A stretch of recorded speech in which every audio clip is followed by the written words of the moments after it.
Guys, panoorin nyo itong video na to, ha? Panoorin mo na. Lord God, in Jesus' name. Ayaw hilak! Ayaw hilak! In Jesus' name. In Jesus' name. Pag-pray.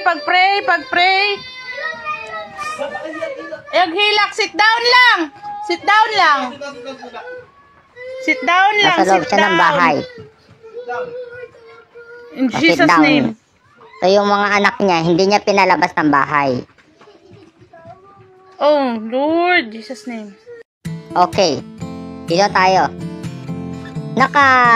Yung huling video, pinaliwanag ko kung bakit kailangan munang iligtas ang sarili bago magdasal. Yan, ang malinaw na mensahe ko at kung bakit kailangan muna natin isantabi ang pagdasal at iligtas muna ang sarili. Okay. So sa video ito, nakita ko, no, yung babae, mas inuna niya munang magdasal kesa lumabas ng bahay. Ito yung sinasabi ko sa huling video ko na pangkaraniwang ginagawa ngayon ng mga Pilipino, ng mga tao, ng mga relihiyoso. Diba? Inuuna muna nila magdasal kesa iligtas muna sarili nila buhay. Ang masama dito, kasama niya pa yung anak niya eh. Imbis na sumama siya, lumabas ng bahay at isama niya yung mga anak niya, gaya ng sinabi kong huling video, kami mga 80s, iniisip namin kaagad yung kaligtasan. Kung sino yung kasama namin, lalo na yung kasama namin na mahal namin sa buhay. Kaligtasan na ang agad aming unang iniisip. Pero itong video na ito, maliwanag na pagpapakita na mas inuna niya pang magdasal kesa iligtas, maghanap ng paraan upang sila makaligtas. Unang gagawin mo lang naman yan, lalabas ka ng bahay mo. Pero, bakit hindi siya lumabas ng bahay? At mas naisipan niya munang magdasal. At, ang masaklap pa dito, nagawa niya pang mag-content, i-video niya habang siya nagdarasal.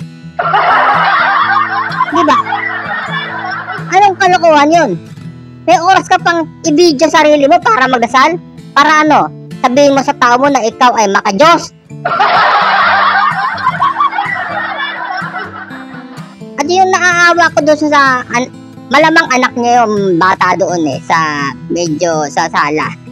So nalulungkot ako. Hindi niya man lang nasipin lumabas. Kung ikaw ay ayaw mong lumabas, magdadasal ka muna, palabasin mo yung anak mo. Hindi nagdarasal ka, isasama mo pa sila sa kalokohan mo.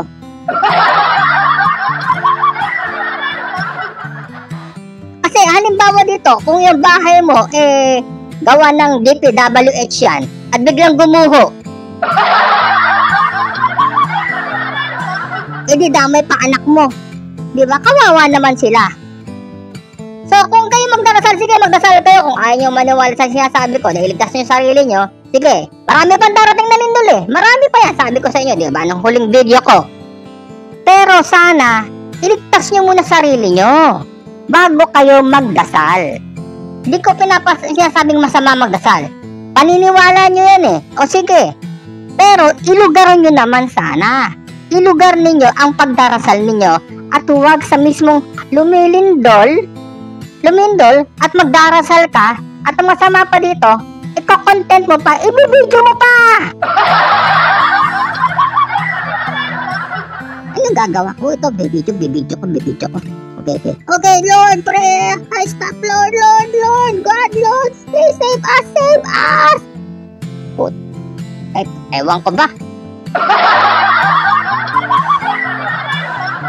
Malamang itong babae ito, ang religion nito, born again, 100%.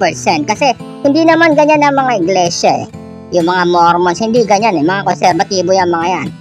Diba? May pasosya, medyo konting sosyal yung mga yan. Pero itong mga ganitong maiingay na tao at sigaw na sigaw ng Lord, mga born again yan. Kaya pinakamaganda niyang gawin, lumayo kayo dyan. Mapapahama kayo sa mga born again, maniwala kayo. Medyo born again Iba-ibang pangalan nila. JIL, KOJ, marami, Fourth Watch, o marami pangalan yan. Pero isa lang kasi ang sistema kung paano sila magsimba, o yung service na binibigyan nila sa tao, pare-pareho lang. Yung tipong kakanta, may banda, tapos mag-iingay sila. So, ganun sistema nila. So, born again sila eh. So, natuto lang sila matutong gumaling sila sa Biblia. Nagtayo sila ng sarili-sariling simbahan nila eh. Diba? So, yung video na nakita nyo yung video, malinaw na malinaw, diba?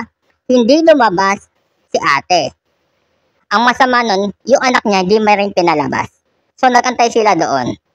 Ang nasaklap kasi dito eh, kapano kapag bumigay yung pader nyo. Lalo ang pader, ang bahay nila gawa sa bato, pader eh. Eh kung ang contractor niya na DPWH, sigurado guguyan. Posible, di ba? Swerte nila eh, hindi gumuho. Kung gumuho yun, halimbawa nasa mataas na building ka, halimbawa, tapos nasa ground floor ka, hindi ka muna lumabas, nagdasal-dasal ka muna. Kung gumuho yun, damay pa anak mo. Ako yung bahay na kinalalagyan mo, gawa sa bato, kung bumagsak yung mga kisame niyan, yun ang masaklap dun. Diba? Kaya ako, panawagan ko sa mga Pilipino, alam niyo naman, mga exaggerated tayo, okay tayo, kung manalangin tayo sa Diyos, kung magdasal tayo. Ang masaklap dito kailangan pa i-video sarili mo. May oras ka pa i-video sarili mo habang nagdarasal ka. Lumilindol na. Paano kung bumiyak yung lupa? Diba? Ano gagawin mo? Tika mo, content, bibidyo ko muna. Kasi umaasa kayo na mag-viral. Lumilindol na, nagawa niyo pang i-video sarili niyo habang kayo nagdarasal. Okay na nga sana magdasal kayo.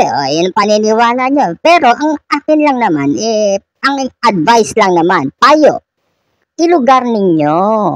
Una, iligtas nyo muna sarili nyo, pumunta sa ligtas na lugar. Pangalawa, yun.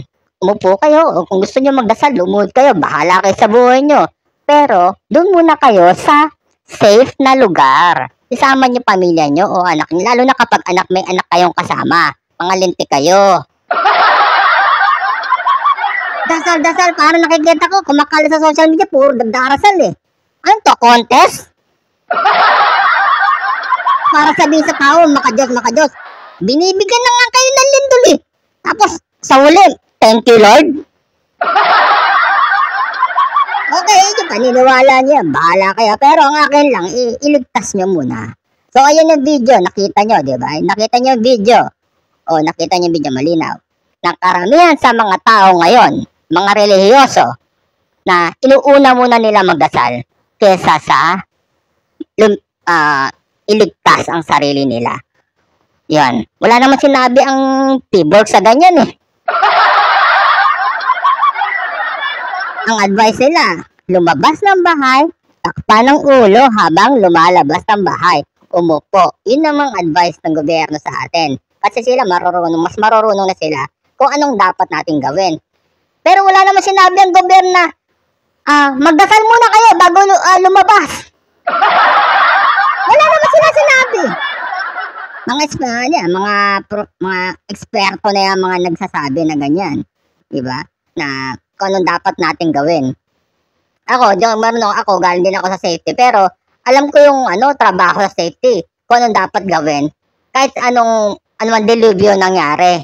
Kaya ako, nag-advise ako, isang tabi muna natin ng pagdarasal. Number 1 muna gawin natin kung paano tayo makakaiwas, makakalayo doon sa insidente. Gaya na sunog, gaya na lindol, o kung nasa barko ka, lulubog yung barko, unahin mo pa ba magdasal kaysa tumalon sa dagat? Ano ka? Hello?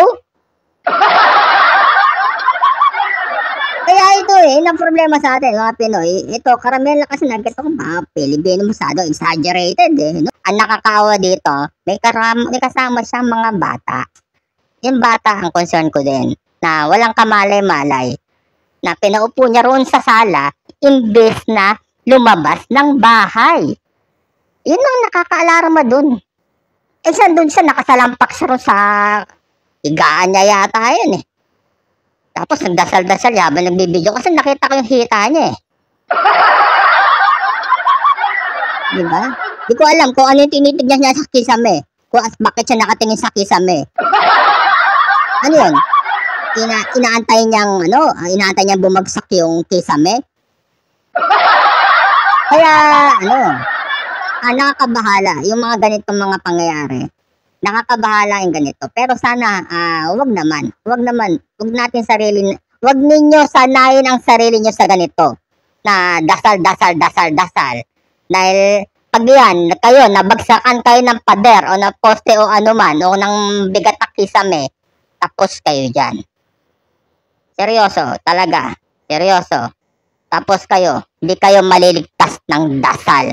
Maniwala, kayo ng karamihan ng mga aksidente. Kaya nga dapat iniimbestigahan nyo kung bakit sila na aksidente. Baka miyembro ng Bonagen yan. Okay? Ayun lang, hanggang sa muli, ha? At ulitin ko, iligtas mo muna sarili nyo. Lalo na pag may kasama kayo mga bata. Iligtas nyo muna. At pagdating nyo sa ligtas na lugar, saka kayo magdasal. Bahala kayo, hanggang mag-umaga kayo magdasal. Walang problema dyan.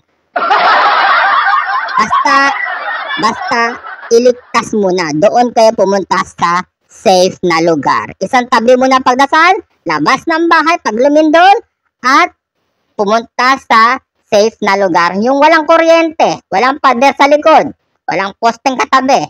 Basta flat, malawak. Yun lang. Okay? Wala muna dasal. At pag doon na kayo sa safe na lugar, saka kayo magdasal. Gawin yung gusto nyong gawin. Yun lang. At hanggang sa muli. Maraming salamat.